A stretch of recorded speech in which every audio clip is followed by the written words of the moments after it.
3, 2, 1. It's just fired.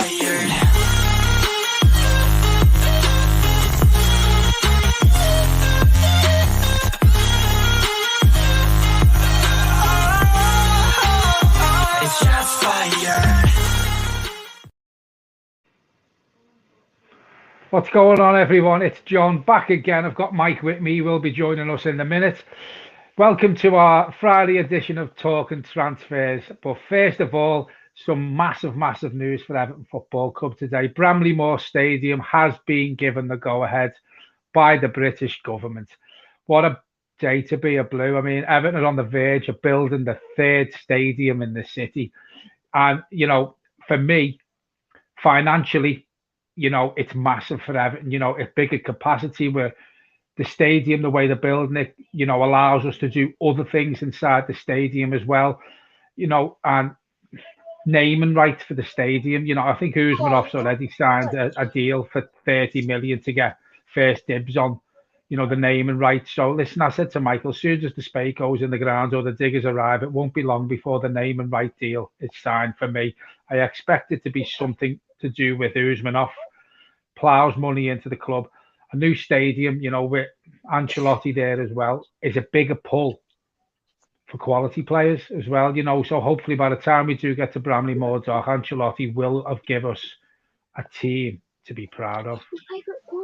Yeah, I couldn't agree more. I'm just being past Pokemon cards as we go. I've had a good boy today at school, so I'm smiling. It's a great day to be me. I've had a good boy at school.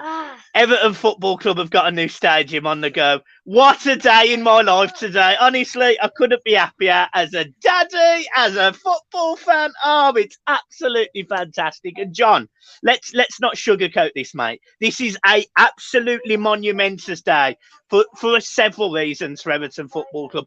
First and foremost, we are building our third stadium in the city, our third stadium. So not only have we helped Liverpool City once, twice, we've done it 3 times now. Employment goes up, economics go. Oh yeah, let's not forget Walton Hall Park for the girls as well. Let's say 4 stadiums this season. Oh, what a club we are! What a club! And we've, oh my God! And we're also leaving a legacy around the Walton area where Goodison Park is as well. You know, we're building houses for people. We're building apparently a mental health institute. We're putting a park there for kids. You know, Everton are doing everything right when it comes to either extending, which obviously the other teams chose to do that, but they done things wrong. We've got everything spot on, and this is why the government didn't feel like it had to be called in even further, because obviously they were really impressed. You know, I think they've asked for an extension to have a look more over the plans. It's took them 9 days. Normally something like that could take 6 to 8 weeks to look over it even further. Obviously there was a few minor details which has took 9 days to do, and bang, out the blue, pardon the pun, Everton will be building. In my opinion, I think we'll see some movement on Bramley-Moore Dock within 6 to 8 weeks. May. Yeah, well, yeah, 6 to 8 weeks then. Yeah, it's just well done.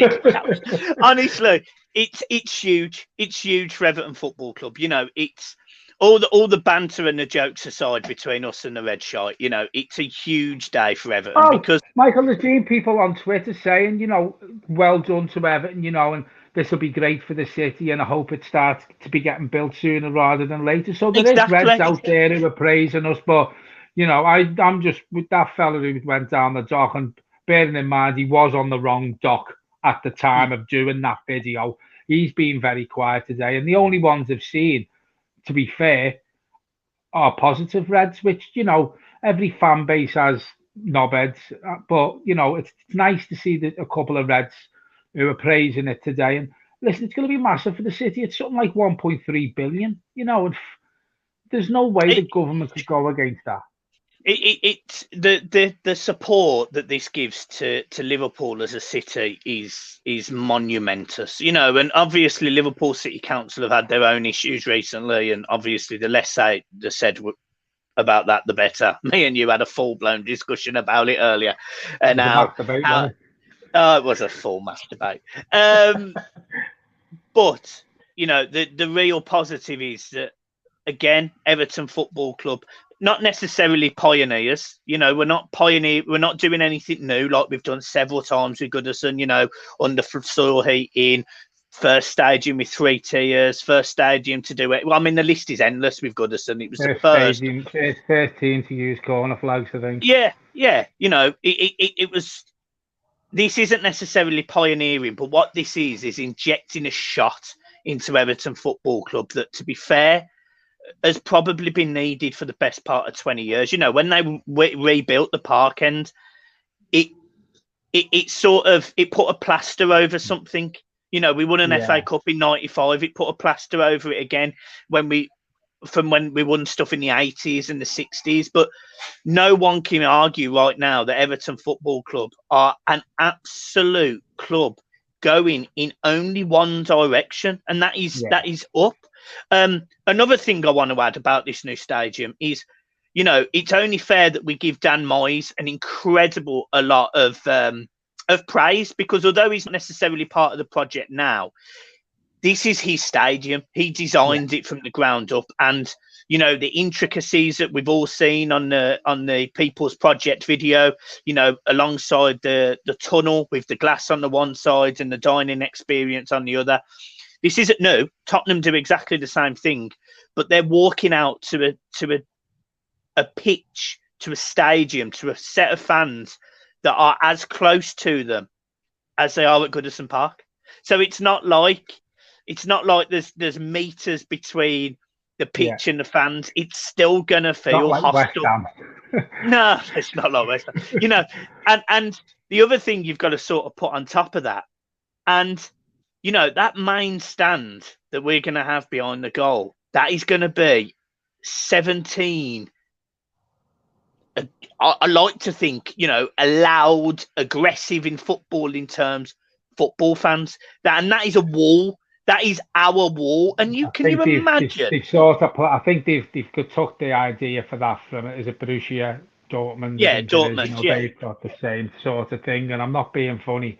Can you imagine 17,000 Everton fans in there when hopefully week in, week out, more often than not, we're putting performances in, we're on the verge of winning things, we are winning things. That, for me, when I hear that 17,000 roar, I will get goosebumps again, like I have done in Goodison in past years, Michael. Get goosebumps now talking about it. You know, it's going to be absolutely amazing. It's scary, you know, there's even Everton fans. I mean, we see it in our YouTube comments. You know, I'm sure all the other fan channels see it in their comments when they talk about the stadium. There's so many Everton fans that said, "Oh, I believe it when there's a spade in the ground," or "I believe it when." To blame them, because there's been that many false dawns. You know, we've had the Kirby move with Tesco.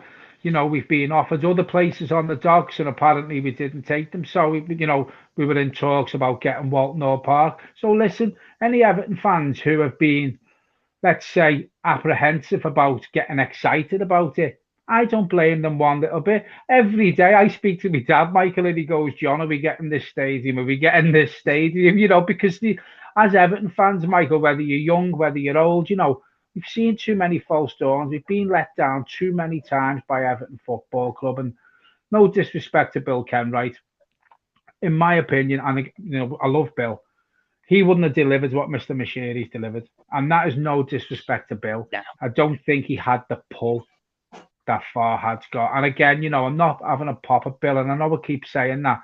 Love Bill Kenwright, you know what I mean? He could have done, you know, a Newcastle and sold us down the street to someone like Mike Ashley, you know what I mean? And when I think it was who took over Villa, I can't think of his name now, the American, you know, and he was just in it for the money, and then they got this new investor in, and Bill Kenwright could have easily took the first offer that was on the table, Michael. I know apparently there was offers from Dubai-based consortiums that Everton fans say, you know, imagine where we'd be if we would have took that. They wouldn't be fans like Farhad Mashiri's a fan, Michael. That's the big thing for me. Our owner of our football club is an actual Everton fan. And I know people will come on here and say he's an Arsenal fan. not an Arsenal fan. Deep down, he's probably not an Everton fan. But what I will guarantee you, 100%, is he will give his utmost for this football club. And we've already seen it with the amount of money he's put in. And now he come in with a project. Yeah, it was probably a bit slow to get off the ground, Michael, by bringing the wrong managers in, you know. And I think he'll admit that he's made some poor mistakes with directors of football and with managers. Now he's got his manager in. And I'm telling you now, at the end of the day, whether it took 2, 3 years too long, I don't know. But Farhad Moshiri has delivered. He's delivered on what he promised.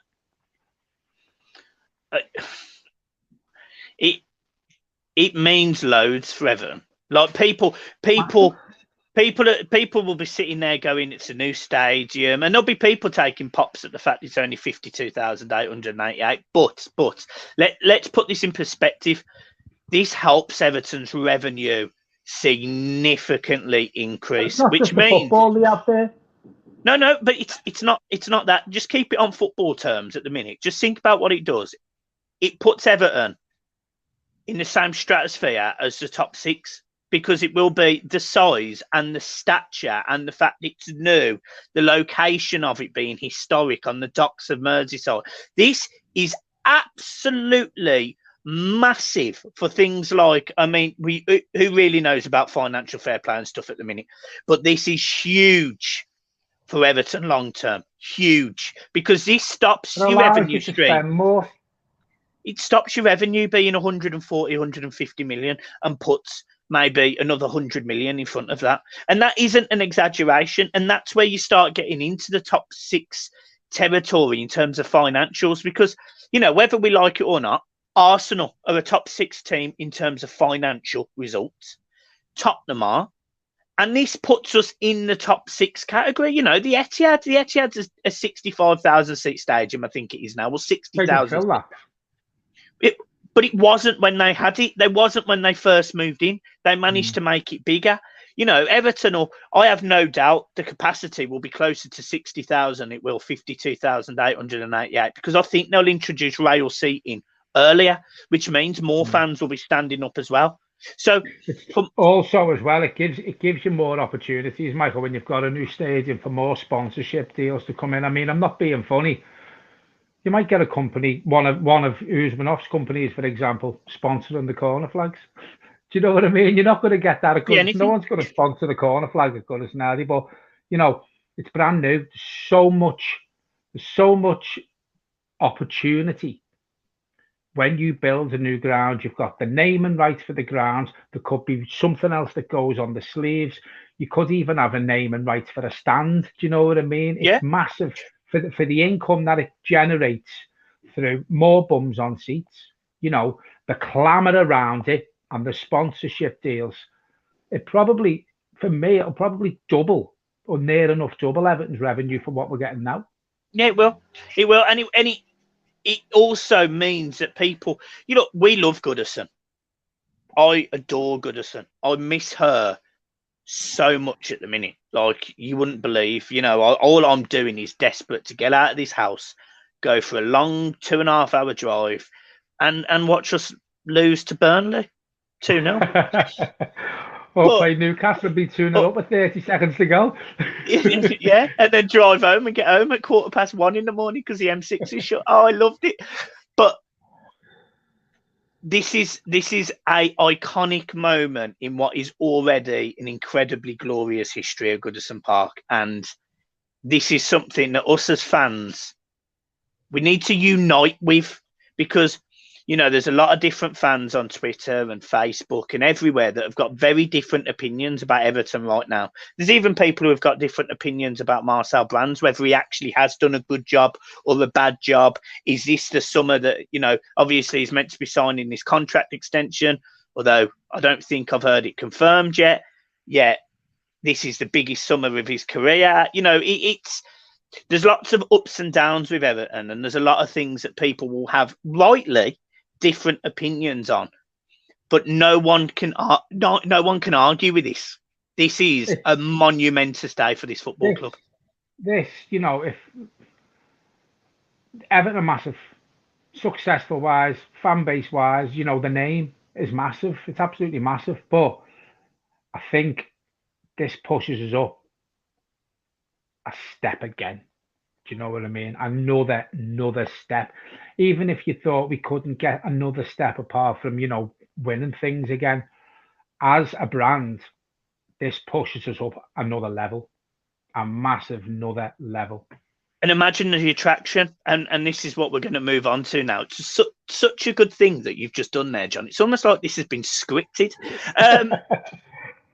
Obviously, this is the transfer show, but it's not really. We're talking about the stadium today. But obviously, there's no rumours. One.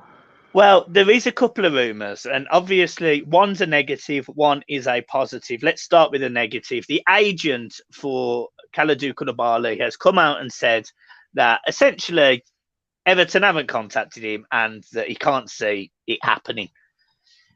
Now, are you going to say that to push his price up, or are you going to say that to go, yeah, okay, Everton aren't really in for him, so get your head out your arses, you toffee fuckers? Well, the thing is, the agent's not going to come out and get Everton are in for him. Not going to do that. Agents don't work like that. Napoli have already said it looks like, he's been linked with a move away for a couple of years now. Napoli have come out and said it looks like this could be the year that he moves. And May has said to you today, I think his agent is saying things like that to push his price up, because if he comes in straight away and goes, yeah, Everton are in for him, other clubs will go, well, hang on, how far are Everton in with talks? That's fucking not worth it. Now they splash the cash, they give big wages, Everton's not worth going for him. But if he comes out and says that, other teams will go, well, is he for sale then? Because he's just said Everton aren't in for him. Is he for sale? So he might be playing clubs off clubs here to try. Obviously, the bigger the transfer fee he goes for, the more money the agent gets. The bigger the wage he gets, the more money the agent gets. So for me, it's just an agent trying to get more money. That's the way I look at it. If Everton are in for Koulibaly, big teams are going to be in for Koulibaly. And this is what I said the other day in the video, Michael, on Tuesday's video. Everton are going to have to pull out all the stops to sign someone in the mould of Koulibaly. They're going to have to sell the club to him over and over and over again. They're going to have to give him a big wage. They're going to have to guarantee him first team football every week, which I'm not being funny, he should get anyway.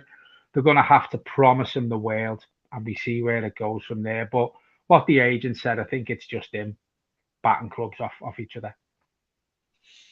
Do you want to know a prediction I've got about a signing? I reckon it's going to be Nias does that well at Huddersfield, we'll sign him back. Brilliant. Yeah, no, it wasn't Nias, honestly. No, it was another striker that is actually on the Everton books, and that is Moise Kean. And I think he will go to Juventus. And as a result of him going to Juventus, I think Everton may finally sign Rabiot, because someone who is fairly consistent, fairly, I would say, fairly reliable. Sean Lunt has come out today and said that Everton have an unwavering, that was his words, an unwavering interest in Rabiot. 15 to 20 million. So basically, there's concrete interest. Sounds like it. Yeah. Now, we all know that Juventus may well want Moise Kean back. Yeah. Do you think that happens? And also, maybe they throw in Ronaldo to sweeten the deal. Who knows? I think it's going to be tough, isn't it, for Moise Kean, because he's going to have a decision to make. Michael, does he come back to Everton? Does he stay at PSG where, he's done really, really well? Or does he go back to Juventus where Everton signed him from? It's a tough one for the kid. I think whatever happens, Everton will make money on the deal. I can't see him playing for Everton again. I don't see him at Goodison Park again. You never really not rated him. You didn't think he'd adapted, did you? I didn't know. No, listen, he's a fantastic player. It was proved at Juventus. It's being proved now he's gone to PSG. But that doesn't mean you fit. Doesn't mean you suit the Premier League. No, it doesn't. And I think that's the problem with Moise Kean. I think it was too fast. I think it was too physical. I don't think Everton played to his strengths. I don't think Everton has enough quality in the team to to complement Moise Kean like Juventus have, like PSG have. I think that was Moise Kean's biggest downfall. I think he had. I don't think his attitude was right. You mentioned the other day. You reminded me there was a time he was late for the coach or late for training or whatever it was, and I think that And happened on more COVID. than one occasion. Yeah, There was a party in COVID. yeah. I think he become too big for his boots too quick because he got the move to the Premier League. Marcel Brands, I remember his words saying to his mum, "We'll look after your son." Now, Everton, in my opinion, done all they could for Moise Kean.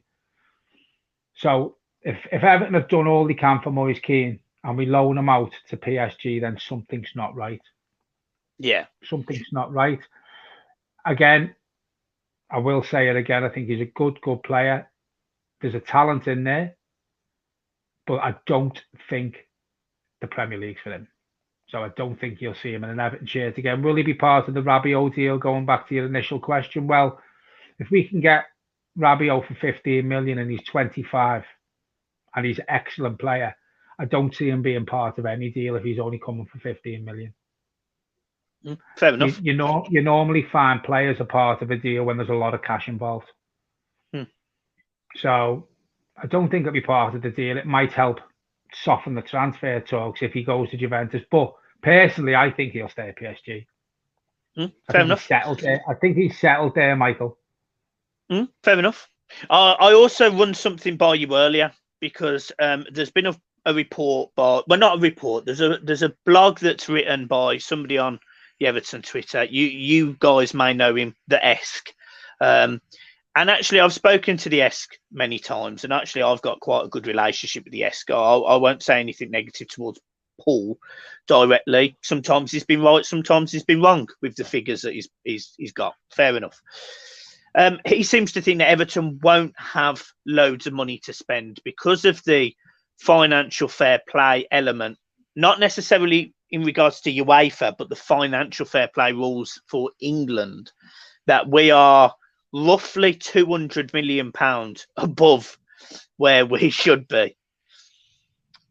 Do you think, as a result of that, Moise Kean and I'm probably going to throw another name in there, Richarlison, do you think both of those could leave the club this season, which means we can...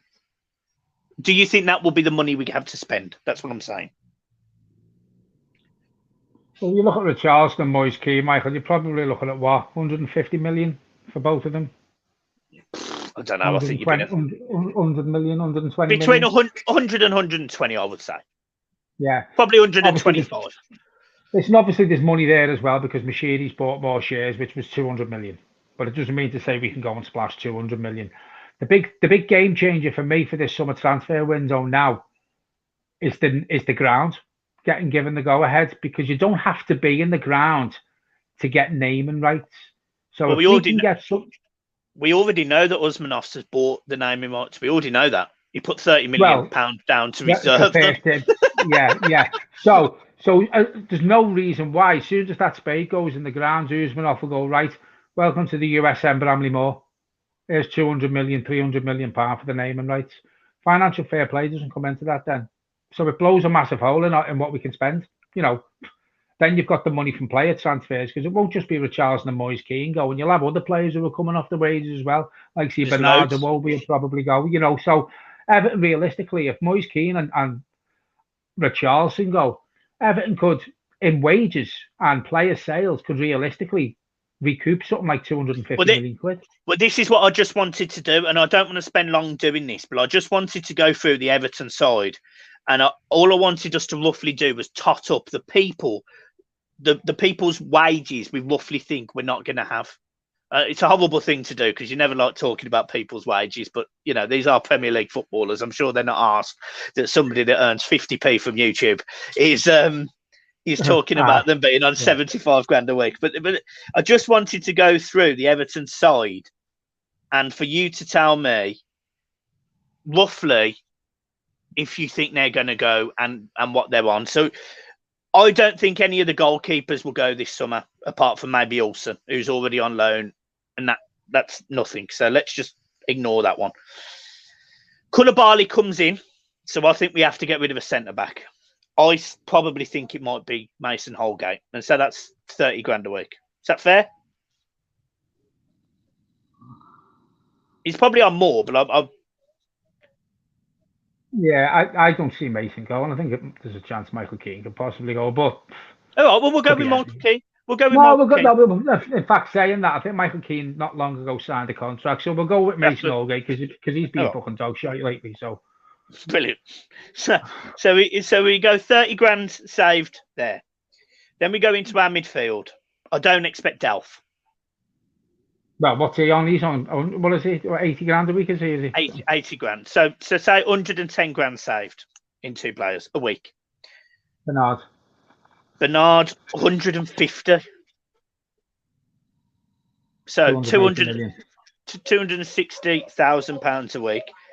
Mohamed Besic, 35 grand. So you're touching 280. Gylfi Sigurdsson, does he stay? I think he'll stay. I think Ancelotti fancies Sigurdsson. I think he'll stay. Yeah. Do you particularly fancies him? Okay. No, bumming. No, not like bumming. I mean, Jesus Christ. Right, and then we go Josh King. I think he's on 80 grand a week. Yeah, he won't stay. So you'll add that to your total. So you are looking at around £450,000 a week. Awobi. Let's just say he's on 50 grand a week. There's £500,000 a week, which is £2 million a month and £24 million a year. Isn't that a disgrace when we're paying £24 million a year to them players we've just named? An absolute fucking disgrace, that. There you go. So there's room, what I'm saying, from a financial fair play perspective. If we do trim the squad, some of these players do leave, their wages get knocked off the book. I personally think there is room to invest. Now, I'm not an accountant. I'm not massively mathematician style, whatever, legend or anything. But I think we can afford to buy players based on the money we're not spending. Now, I don't necessarily know financial fair play, but I know that Mashiri is a very clever person and he'll know how much money could potentially be coming off the wage bill. That isn't also including some of the players that are on loan, like Sandro Ramirez. Let's not forget that, man. Because he is on loan, so is Balassi. So there's players that are going to be leaving Everton, which means we're going to need a bigger squad. We already know we need a bigger squad because we can see this season we need a bigger squad, so we have to invest. And we can't go into next season with the squad of players we've got. So a lot of players have to go, and we have to bring better quality in. And looking at the money that we're saving, I think that allows us to bring better quality in, Michael. Really do. It's going to be a big summer for Everton. I think this is probably Marcel Brander's biggest summer he's had since he's been at Everton. Yeah, I completely agree. I think this is huge. But we've just got to say... Especially if we get into the Europa League as well. But listen, the stadium news today is massive. Massive for Everton. You know, financially, on the pitch and off the pitch. It's huge. It's absolutely massive. Yeah, you know, it's blown me away, to be honest, because for the first time... I'll just say, come out the blue, didn't they? Well, the first time as an Everton fan, and I don't remember the FA Cup. So, I've done a couple. I've done a final. I've done a couple of semi-finals. Is this the most excited you've been with the news today since you've supported Everton? Yeah, maybe qualifying for the Champions League as well is up there. But obviously, that was very, very short-lived, as we all know. Long term, this is massive. This is a stadium that I'll be taking Finley to, and if Finley loves football, he'll be taking his little boy to. You know, this is part of my life. This is part of your life, and this is, Goodison's been there for 100 odd years, and she's amazing. We love her.